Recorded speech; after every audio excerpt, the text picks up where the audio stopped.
There are few pieces of legislation of such consequence. The hundreds of bridges in Minnesota and Wisconsin, the thousands of miles of roads, the broadband infrastructure, the cleaning up and the protection of our Great Lakes and our environment, a movement towards a clean energy economy so our children can go to school on zero-emission buses, so our buildings are continuing to reduce our carbon footprint, and this part of the country is continuing to lead. That's what the bipartisan infrastructure bill means. That's what it means for each and every one of us, but it's about future generations. I had the privilege of serving for 12 years in Congress, and I had the privilege of serving on the Transportation Committee. And I'm going to use a point of personal privilege at this time. I can guarantee you one person who's not with us who would have been the happiest person you'd ever seen was Chairman Jim Oberstar from the great state. No one. And he talked about building something lasting. He talked about building something for our children. He talked about the vision that we needed. That's exactly what this bill did. That's exactly, as governors, what we can put to use. And it's exactly, as you see and you'll hear from this, of American workers with American steel building America's future together. That's what this bill was about. That's what the president's address last night told us. Our brighter days are ahead of us. We know that there's challenges, but the key that you saw is there's nothing we can't do if we just decide to put our minds together on this. And I said, coming here with Governor Evers, we joke a lot. I make a lot of bets on football and lose. I will admit that. So it's, no more. That's it. The good Minnesotans there. But we know that our shared heritage, the folks who carved out this land, the folks who made the twin ports up here, a critical piece of the infrastructure. When we're in Europe, they talk about these ports and the connection it makes on trade and the things that will happen. All of those opportunities are out there, that clean energy economy, that new future, and it was dependent on this piece of legislation, and it was dependent on the shared vision. So I am grateful to be here. I'm grateful to the President. I'm grateful to our members of Congress, to our mayors, who the sense of pride that they feel in this area that we all feel. It's amazing. And I said I get the chance to introduce Governor Evers, and I asked him what you'd like me to say. He said, oh, it's pretty simple, that I'm just the best looking, most effective governor in the Midwest. Tony Evers.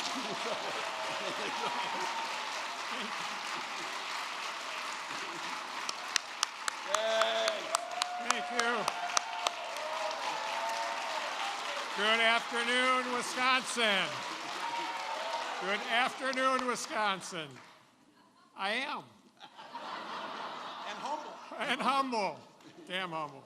It's great to be back in Superior, and I'm proud to welcome President Biden, First Lady Jill Biden, Governor Walz, First Lady Gwen Walz to UW Superior campus. What a place. And welcome to Wisconsin, folks. I want to thank you, first of all, to Chancellor Renee Wachter and the UW Superior students and faculty for having us, and Senator Baldwin, obviously, and Mayor Payne, and all the labor partners and workers as well who are with us today.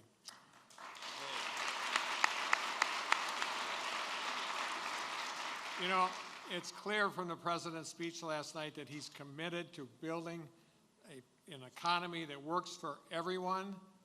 And guess what? Investing in our infrastructure is at the heart of that. And that's why we've been working to invest in our infrastructure here in Wisconsin. Our roads and bridges in Wisconsin have suffered for years and years because of lack of a meaningful investment in our state's transportation infrastructure. But when I ran for governor, I ran on the promise that we're going to fix the damn roads. Yay! Yay!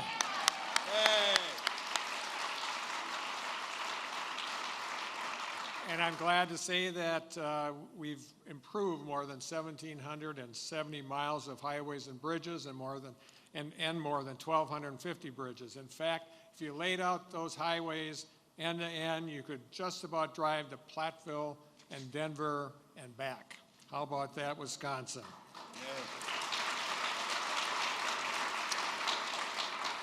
And we are also able to keep all 375 transportation projects on track during the 2020 construction season, which meant that we are able to receive $105 million in federally redistributed highway dollars from other states. Yeah. To invest back in our infrastructure, and thanks to those other states, I know Minnesota used theirs up, so it wasn't Minnesota. Keeping these projects on track were not only important about improving our roads, but ensuring people are able to keep working and businesses were able to stay afloat and folks were able to provide for themselves and their families. And that right there is the crux of this issue. By investing in infrastructure, we're not just investing in safer and more sustainable roads and bridges, we're investing in a stronger and more resilient economy and in jobs and small businesses and communities. It's the connecting dot. We're headed in the right direction, but we have far more to do, and we're going to need help from the federal government to do that. Thankfully, help is on the way. With this bipartisan infrastructure law, there are several $1 billion coming our way to build on the progress that we made in fixing our roads and highways. This is once-in-a-generation investment, folks, and we are hoping to put that investment to good use with projects like reconstructing the Blotnick Bridge. This bridge is one of only 2 connections between Duluth and Superior, and more than 30,000 vehicles cross that every single day. But 60 years of exposure to the elements have led to corrosion and damage, and since 2018, the bridge has been required to be refixed every 4 years and have annual inspections. And without significant additional funding, the bridge will continue to decay and eventually be closed. Thankfully, the federal bipartisan infrastructure law is providing at least $225 million to each of the states for bridge replacement and rehabilitation projects, and will be able to compete for the bridge investment program for larger projects. And after today, Governor Walz and I had a chance to talk to the president about this project, and I hope the president might be able to put in a good word for us.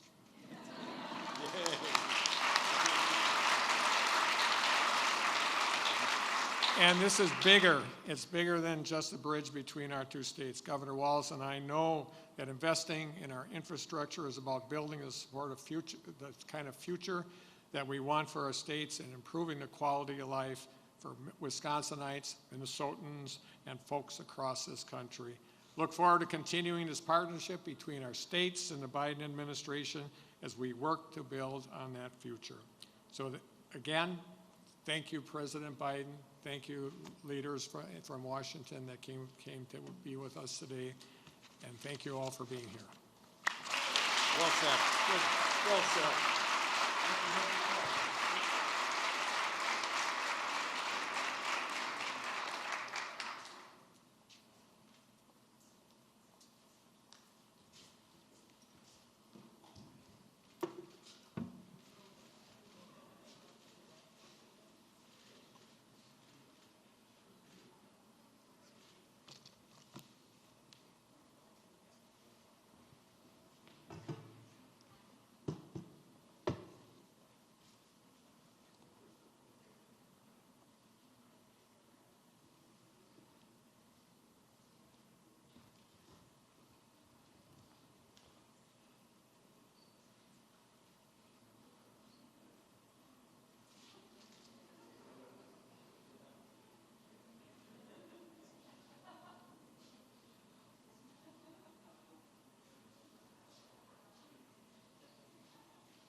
Ladies and gentlemen, please welcome the President of the United States, Joe Biden, accompanied by the First Lady of the United States, Dr. Jill Biden, and Vice President of the International Union of Painters and Allied Trades, Local 106, Gordon Smith.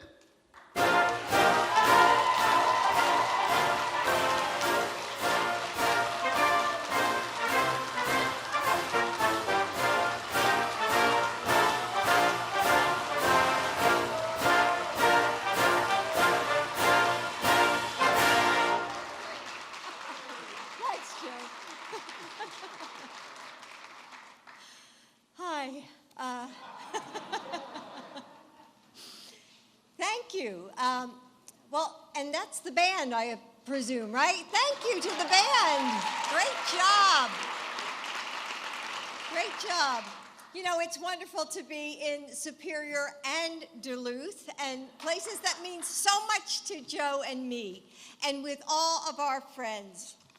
Governor Walz, Tim and Gwen, we were just together at a child care event just a couple weeks ago. Tony and Kathy, thank you for welcoming us.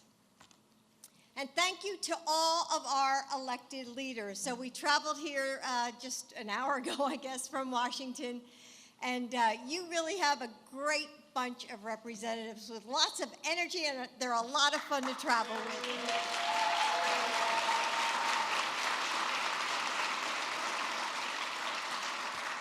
On another cold winter morning, you know, much like today, I held our family Bible and watched my husband take the oath of office. In that moment, he was the man I fell in love with so many years ago, a father of... Okay, all right. I guess I don't tell him enough.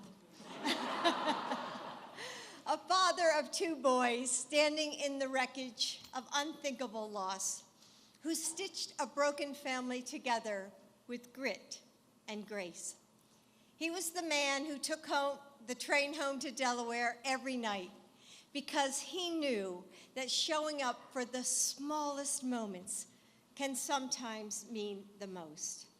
He was the senator who learned that, you know, to get up when he got knocked down and fight even harder for what he knows is right. The vice president, whose steadfast counsel helped guide our country through many storms. That day, he was Joe. And then, suddenly, he became something else, too. The President of the United States.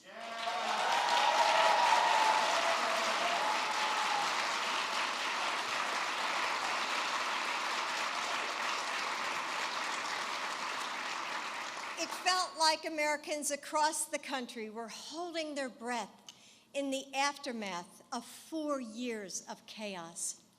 But as Joe stood there, shoulders back, eyes shining with fierce optimism, I could see his determination to bring us together, to lead us forward to a better America.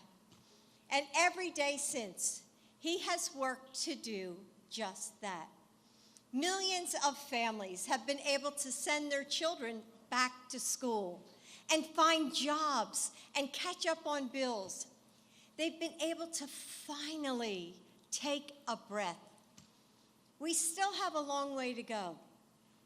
Our world faces incredible challenges, but things are so much better. You were right to put your faith in Joe Biden a year ago.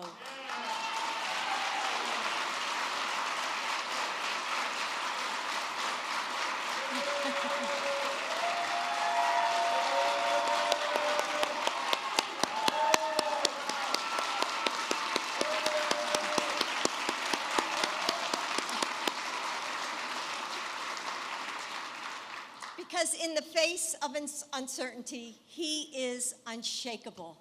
Despite deep divides at home and abroad, he knows how to bring people together, how to rally the world when tyrants reach for power. He never loses sight of what this is all about, the people he serves. When Joe goes to bed at night and when he wakes up in the morning, all he thinks about is how to make life better for you and your family. It's just who he is. It's who he's always been. He will never stop working for you. He will never stop fighting for you. Thank you.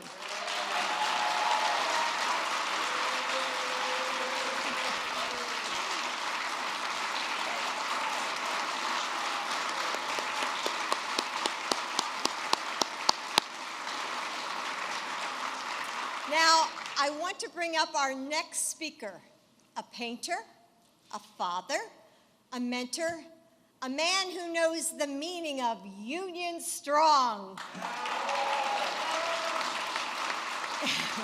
He's worked hard to help make this area a better place to live, and we're happy to have him with us today, Gordon Smith.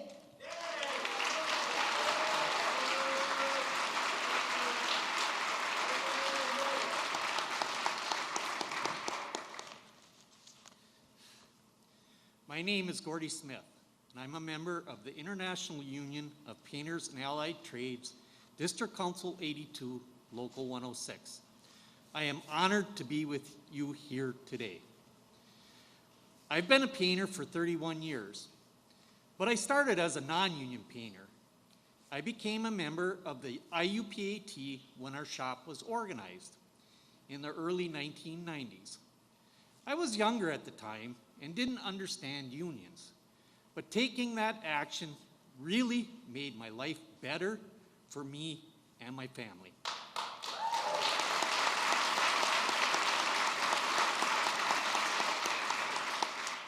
As a union painter, I've had the opportunity to work on many different types of projects, from mines and power plants to bridges and commercial construction. Over time, I grew to appreciate my union membership more and more. Being part of the IUPAT meant that my wife, Barbara, and I were able to raise our son, Michael, and help put him through college in a certified auto tech program. Now he has a good union job too.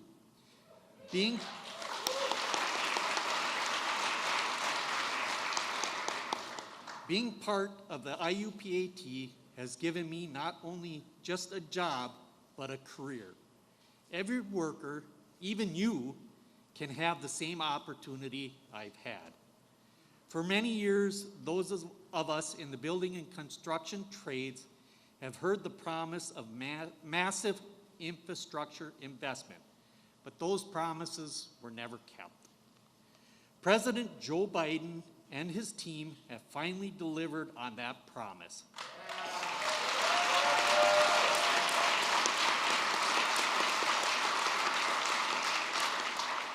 The Bipartisan Infrastructure Bill gives us the opportunity to rebuild our crumbling infrastructure and put another generation of people to work in the process. Throughout the Midwest, we have thousands of bridges, like the Blockneck Bridge here in Superior, in need of repair. The investment in the nation's infrastructure is vital to our communities. Everyone needs to be able to safely to go to work, school, and family events. I'm proud that here and across the country, my sisters and brothers are at work coating these bridges, and it's not just to make them look good, it's to keep them strong, safe, and protected from corrosion. One of my favorite things about being part of the Painters Union is the opportunity to mentor younger brothers and sisters who are serving their apprenticeship. I get to teach them skills and pass a trade that they can take pride in and will provide for their families. The resources that will come into Wisconsin to rebuild public facilities and transportation infrastructure will provide stable careers for the next generation of Northland IUPAT members, and you can join us.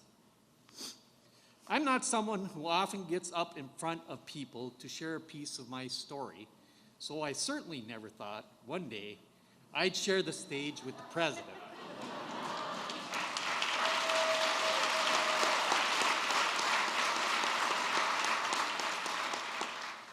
I am so proud to be here with all of you today, and a president who doesn't just talk about fixing things, but puts his words into action.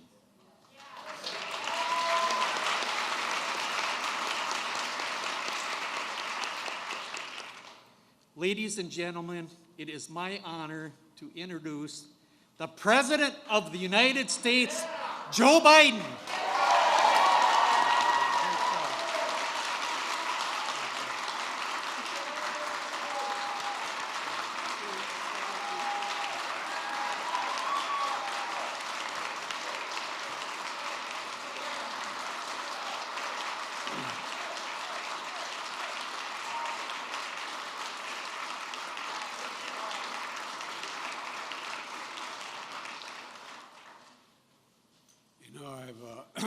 got to tell you a story. Hadn't planned on this. When Jill and I met and fell in love, she let me know her favorite day in the calendar was Valentine's Day.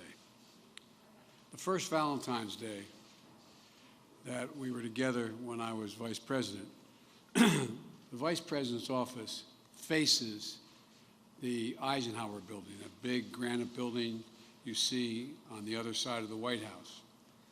And there's a triple set of stairs coming down from that building, and they look right in the vice president's office as you come down. And the press comes down that way all the time.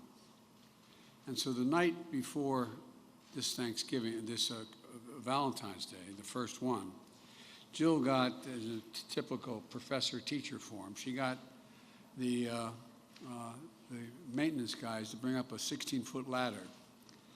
And I think there are a total of, 19 panes in each window, big panes of glass. And with that erasable paint you can have, she put a heart in every single of the four windows, saying, "Joe loves Jill."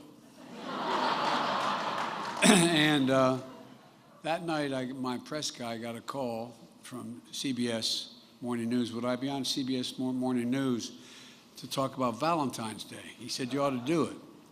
So I did, and while we're getting ready in the office, all the lights are down, and I think I've told my colleagues in the House, the Senate, this story. While it's dark, they're fixing the lights, and I'm sitting knee to knee with a woman named Juju Chang, who used to work for CBS. And while they're fixing the lights, she looks at me, she says, "Everybody says you and your wife have a great love affair." And I said, "I think so." And I said, "But everybody knows I love her more than she loves me." And she responded, my word, "That's what everybody says." And then she said she had done a study that she had been on, I guess, 2 or 3 parts on the morning show over a period of weeks before. And I think, don't hold me to this, I think it was Yale and Stanford had done this study. What makes marriages last the longest and the most romantic? You can always tell when the couple is not only in love, but when it's romantic, no matter how old they get. And she said, "You know what it is?" I said, "No." She said, "It's when the husband loves the wife more." I want to tell you, Julie, this was worth the trip to come out here today. Thank you. Thank you, thank you, thank you. If the Secret Service agents weren't sworn to secrecy, they could tell you they've never heard anything like that said from a podium by Joe. I love Wisconsin and Minnesota. Thank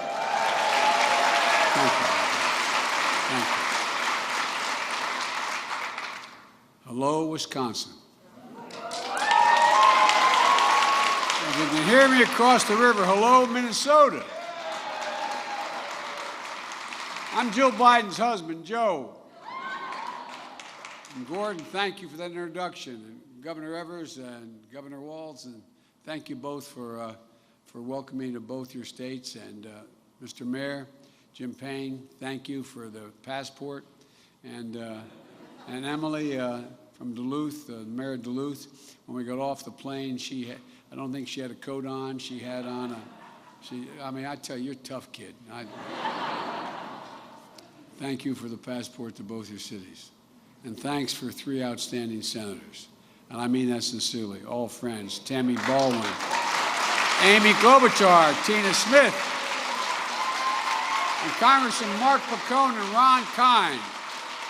You got a hell of a delegation, all of you. Last night I was with your senators and representatives along with their colleagues in Congress to speak about the State of the Union.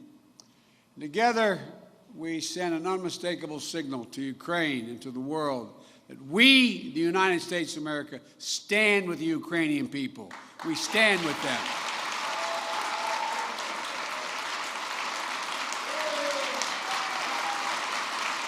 And Vladimir Putin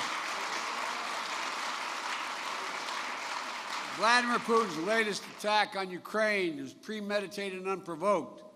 He's rejected repeated efforts at diplomacy. He thought the West and NATO wouldn't respond. He thought they could divide us at home, but he was wrong. We were ready. We spent countless hours unifying the European allies.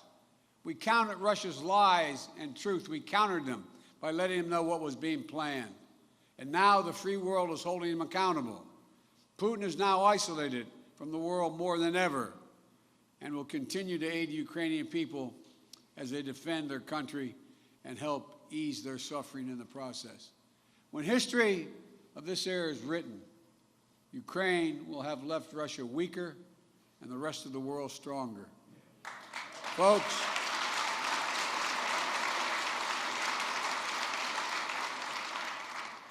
they're amazing. They're amazing people. You see those scenes. I've been to Ukraine. I've spoken to the Rada. I've spent much time there over the years. They're amazing people. And we're growing stronger at home as well. As I said last night, there is no greater testament to the grit and resilience of the American people than the progress you've all made in the middle of a pandemic. Thanks to the American Rescue Plan, we lifted the country out of crisis, created 6.5 million jobs, more jobs than any American has ever created in a single year. Our economy grew. Our economy grew at 5.7%, the strongest growth in 40 years. And Vice President Harris and I, we ran for office with a new economic vision for America. Invest in America, educate the American people, grow the workforce, and build an economy from the bottom up and the middle out, not just from the top down. Because we know that when the middle class grows, the poor have a way up, and the wealthy do very, very well. Everyone does fine. My rescue plan reflects that vision, and that was just the first step. We also had to invest in the country itself. America used to have the best infrastructure in the world, the best bridges, roads, airports, et cetera. Now our infrastructure ranks number 13 in the world, according to the World Economic Forum. You can't compete for jobs in the 21st century if we don't fix that. That's why it was so important to pass the Bipartisan Infrastructure Law, the most sweeping investment to rebuild America in all of American history. Bipartisan. I want to thank your senators and representatives here today for helping lead that charge, and that was literally what they did, lead the charge. When I signed that infrastructure law 100 days ago, we already had the ground we hit the ground running, announcing $100 billion in new investments to create jobs for millions of Americans, modernizing our roads, our airports, our ports, our waterways. And we'll do it all to withstand the devastating effects of climate and to promote environmental justice in the process. You know, we're building a national network of 500,000 electric vehicle charging stations so Americans can own electric cars, reduce pollution, and lead the way to clean energy future. We're going to replace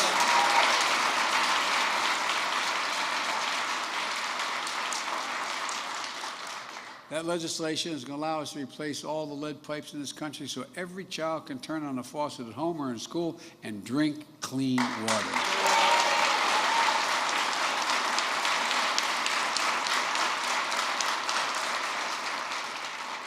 In the days of having to pull your child up outside of a McDonald's to do their homework because there's no internet in your home and no internet in your region ended. We provide affordable high-speed internet to every American, urban, rural, suburban, tribal. And that's big for rural communities. It helps farmers engage in precision agriculture, knowing when they should sell their products, and so much more.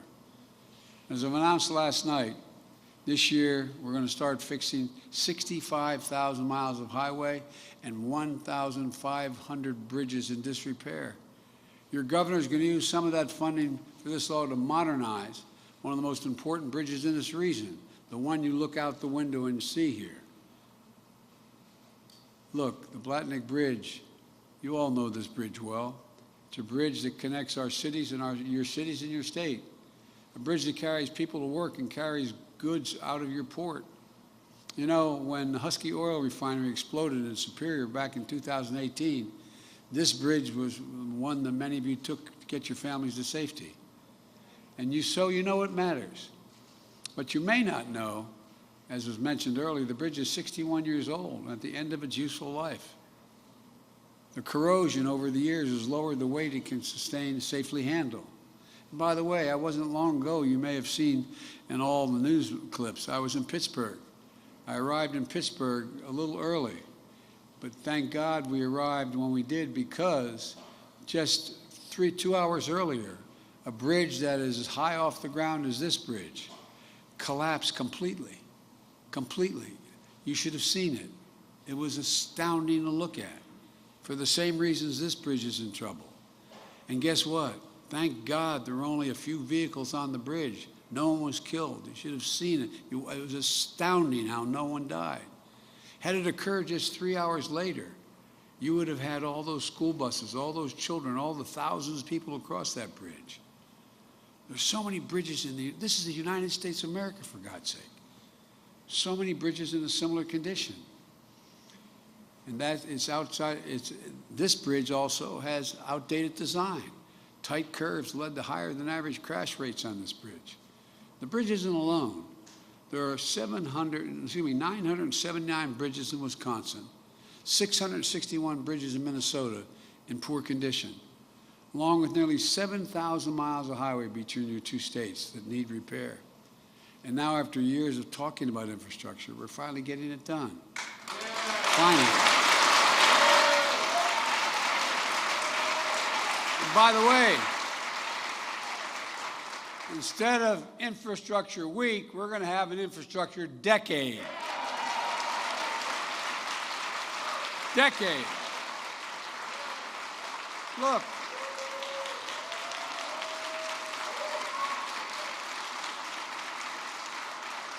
Back in January, I announced the largest investment in our bridges in American history, a total of $40 billion in funding for bridge improvement. $40 billion, including $12.5 billion to fix the most economically significant bridges in this country, like the Blatnick Bridge. And on top of that, over the next 5 years, based on formula funding, the Bipartisan Infrastructure Law will provide Minnesota an estimated $5.4 billion and Wisconsin $5.4 billion for highways and bridges. We sure don't want you to miss any of the Vikings-Packer games. Oh, man. You guys talk to one another? Well, we don't much in Philadelphia and Pittsburgh, but that's a different story. In addition, even more funding is available to the states through competitive programs. So I believe your governor, they're going to put their heads together and secure the funding they need to finally get this done. Putting hard-working Americans on the job, rebuilding this bridge with U.S. steel, keeping commerce flowing freely, and keeping families in Superior and Duluth safer and better connected. But this legislation is about much more than the bridge, or the bridges.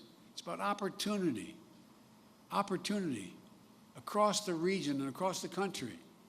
Investing in your port, your airports, and more. This isn't just about bridges and highways. It goes much beyond that.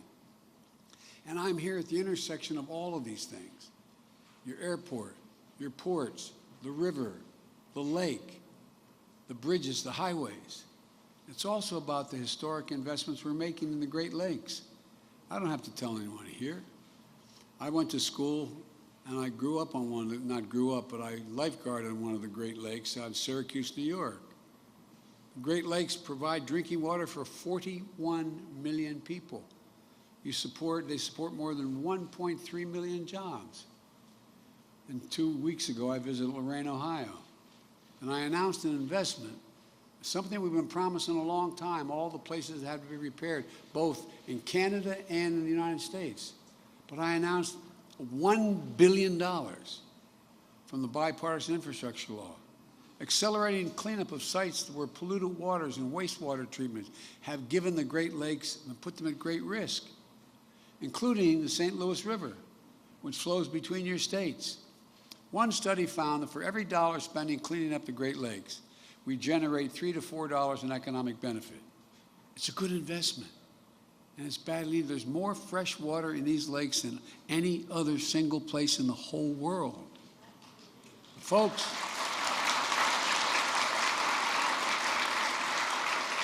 it's not only the investment we're making in the Great Lakes. On the opposite end of Lake Superior, from where we stand, the Soo Locks connect this lake to other Great Lakes. Those locks are a gateway connecting the things that we make here in this country to the rest of the world. 7,000 vessels and 90% of America's iron ore move through those locks every year. That ore makes nearly all the high-strength steel that goes into American-made cars and appliances. In January, I announced nearly $500 million to upgrade the Soo Locks, moving goods faster while reducing costs, creating a hell of a lot of jobs and maintaining them. We're also doubling the investment we're making in our ports, including the Port of Duluth Superior, which was awarded an $8.4 million grant to make critical improvements.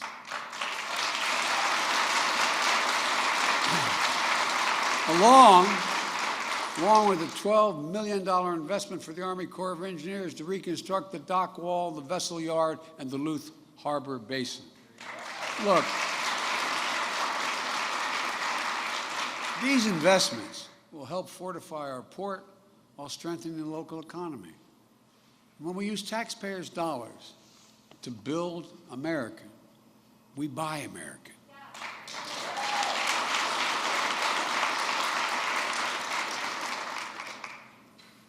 For a long, long time, since the 30s, there's been a law saying when a president of the United States spends taxpayers' dollars on American projects, whether there's an aircraft carrier or railings in a public building, when they buy those products, they should buy American. But there's been an exception in the law up to now.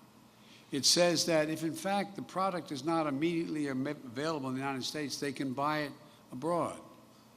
The federal government spends about $600 billion a year to keep this country safe and secure. And that law has been on the books, I said, for almost a century. Taxpayers' dollars. But guess what? In my administration, the entirety of it, from beginning to end, has to be built and made in America to be used. Not a joke. We're actually doing it. We will buy American to make sure everything from the deck of an aircraft carrier to steel on the bridge is made in America. Look around the country. American manufacturing is coming back. Once again, we're seeing the pride that comes with stamping products made in America. Companies are choosing to build their new factories here, when just a few years ago they would have built abroad. Ohio Senator Sherrod Brown, as my Senate colleagues will tell you, he had a great saying when we announced what was happening in Ohio, I should say. He said, it's time to bury the label Rust Belt. Well, that's what we're doing. As I said last night, Intel is building a $20 billion semiconductor megasite just outside of Columbus, Ohio. Up to 8 state-of-the-art factories in one place. And by the way, the people going to be working in those factories, you know what he told me their average pay is going to be? $135,000 a year. 10,000 jobs, and most of them union jobs.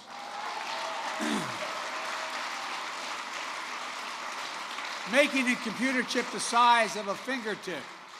The power of the world in our everyday lives, smartphones, the internet, technology that doesn't even exist today. And if Congress passes the Bipartisan Innovation Act that's on their desk now, Intel is ready to increase their investment from $20 billion to $100 billion. Intel alone. Ford has invested $11 billion to build electric vehicles, creating 11,000 new good-paying jobs across the country. GM is making the largest investment in its history, $7 billion to build electric vehicles, creating 4,000 jobs in Michigan. The Union Pacific Railroad, when I was in Pittsburgh, I met the folks who run that. Union Pacific Railroad just announced the purchase of the largest ever purchase of electric locomotives made in Erie, Pennsylvania, in the same plant, by the way, that the guy who turned on our lights built a factory. All told, we've created 369,000 new manufacturing jobs in America just last year.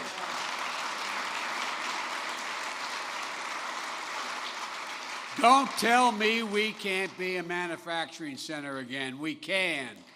We have to keep this story going. But we know that despite this historic recovery, too many families are still struggling with higher costs. I get it. Our top priority must be getting prices under control. Look, our economy roared back faster than most predicted, but the pandemic meant businesses had a hard time hiring enough help to keep their workers in the production. The reason why the cost of housing went up in new housing is because no one was there to make sure they had the 2x4s to be built, to build the homes, because people weren't in the factories. And because people were making a lot more money than before, there was a lot of cash at hand, and they did not use that cash to go out to the restaurants or go on vacation. They used it for hard products. And the pandemic disrupted global supply chains. When factories close, it takes longer for goods to get from the warehouse to the stores, and prices go up. Look at cars. Last year, there weren't enough semiconductors to make all the cars people wanted to buy. They had the money to buy them. But there weren't literally enough cars, because we invented those chips when we went to the moon, but we didn't make them anymore. They're made in the rest of the world. So prices went way up. 1/3 of the reason for inflation was the cost of these additional cost of automobiles. So we have a choice. One way to fight inflation is to drive down wages and make Americans poorer. I have a better way to fight inflation.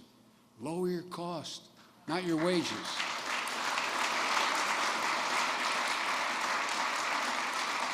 We're going to make more cars and semiconductors in America, more infrastructure and innovation in America, more goods moving faster and cheaper in America, more jobs that you can earn a living, a good living by here in America. Instead of relying on foreign supply chains, let's make it in America again.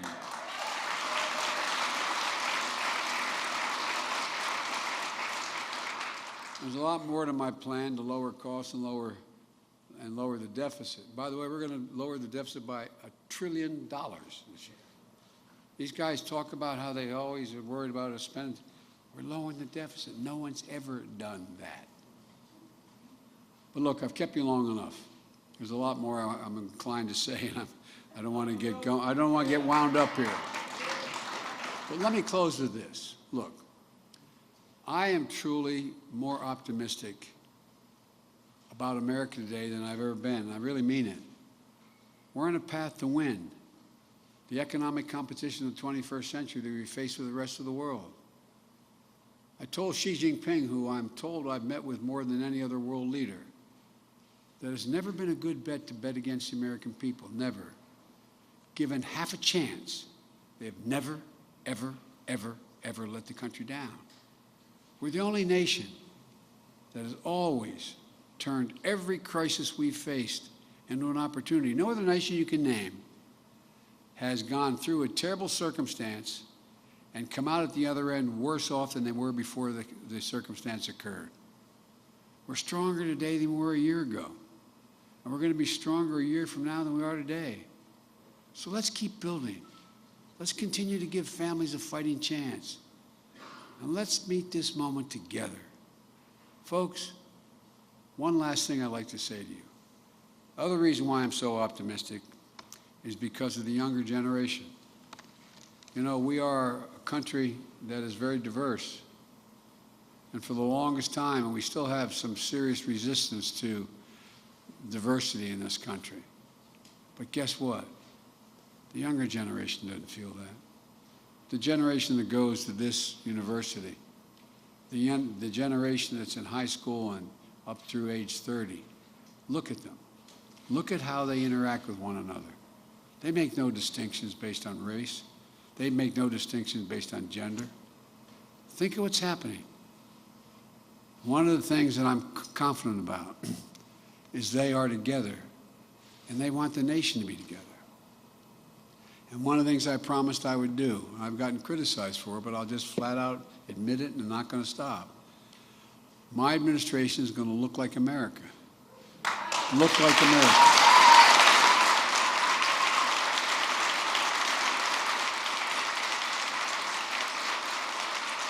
For example, in my administration, we have more women than we have men. A little bit. That's because all the women in my life are smarter than I am. We also have the greatest diversity we've ever had. Look, folks, there truly is nothing beyond our capacity. There really isn't. We're the most unique nation in the history of the world, and that we're the only nation built on an idea, not geography, not built on the notion of race or religion or ethnicity. None of that fits the description of the United States. Built on an idea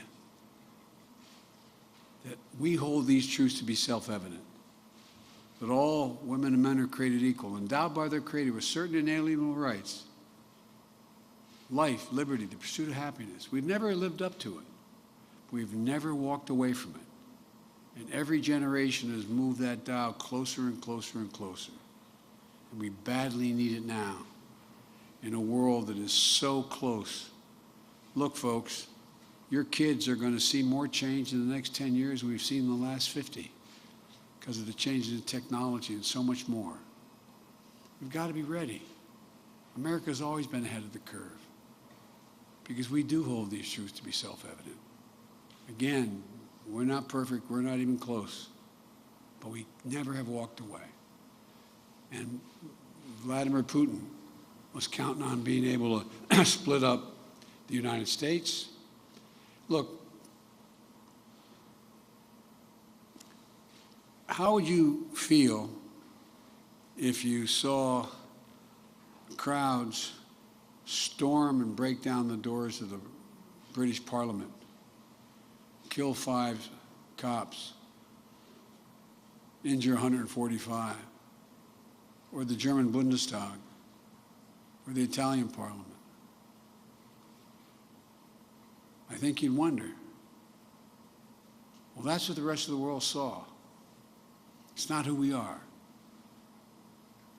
And now we're proving, under pressure, that we are not that country. We're united. And folks, that's how we were able to make sure we kept Europe united and the free world united. A vote in the United Nations to condemn Putin. 141 countries voted to do that in the UN General Assembly. Several abstained. China abstained. Didn't vote with them, but abstained.